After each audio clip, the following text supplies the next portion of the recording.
Hi, I'm Don Schaefer, and this is video blog number 10, and I'm so excited to be with you this week because we've got something exciting I want to talk about here.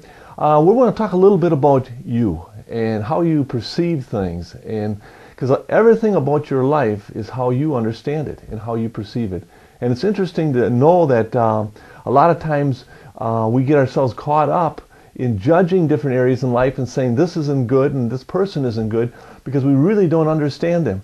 I know we're working on a series of discovering the personality that you might have, and I'm taking a class through this, and we're looking at it. It's really interesting because we send them through a series of questions, and they answer the questions, and then they score them, and when they score them, they find out what their dominating personality is, and it's interesting. You know, a lot of times you can look at an individual and you can say, you know, I bet you this person is an eagle, or a parrot, or a dove, or a barn owl. You know, depending on their personality. And that's where I know, like eagles are ones that build buildings. They're the ones that are controlling. They're the ones that make the best leaders. A parrot is the one that's charismatic, loves to talk with people, loves to be around people, you know, loves to get involved in different programs and leading people in different ways.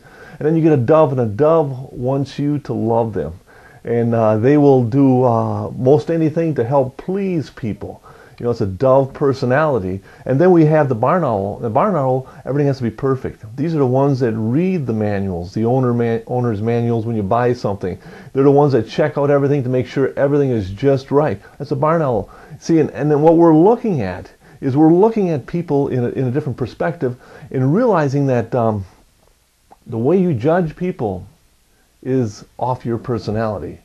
You know, whatever your personality is, you expect people to be like you, and when they're not, a lot of times you look at them and you say there's something wrong with them.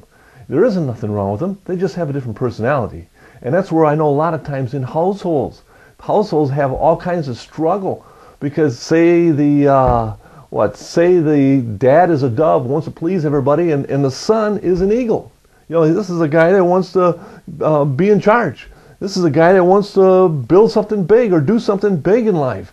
And he's an eagle. So they clash with each other. You know, and the dad's saying, there's something wrong with my son. And the son's saying, hey, dad is all messed up. Well, you know, you got to realize we have different personalities. And when we can understand our personality, we can use our personality in the right way and understand the areas that we can and should be involved in. Where, you know, a lot of times people get themselves caught up in life and doing different areas of life, and it doesn't fit their personality. And that's where it's so important sometimes to understand that. And that's what we're working on. We're working on trying to help people to understand the personality that's within them. Because as far as your relationships, as far as your family, as far as husbands and wives, all of this, you know, at work, powerful tool. A lot of times you'll find leaders that don't have the personality for it. They've been given the position of a leader and they're struggling. Why is it? Because it doesn't fit their personality. But there are positions where you need certain types of personality. Not everybody can be a leader inside of a business because you'll have all kinds of struggles. Everybody will want to be in charge of everybody. That doesn't work either. You need the doves. You need the parrots. You need the charismatic, the individuals that are going to talk with people and be able to communicate well and whatever that might be. And also you need the barn owls. You need the individual that is going to set the rules and lay things out in a way where everything is just the way it needs to be. That there is some parameters, somebody understands exactly how things work and that sort. And that's where it's important. And don't get me wrong. You know, every one of us should have some of each one of these personalities if we're going to live a balanced life. A lot of people sometimes are very strong in one area or another area, and so we have to be very careful when we work with people to understand who they are and where they're coming from, to know how to communicate to them and to encourage them. And that's my message for this week. And I want to wish you all a great week, and I want to thank you for being with me, and I'm looking forward to being with you next week. Thank you very much.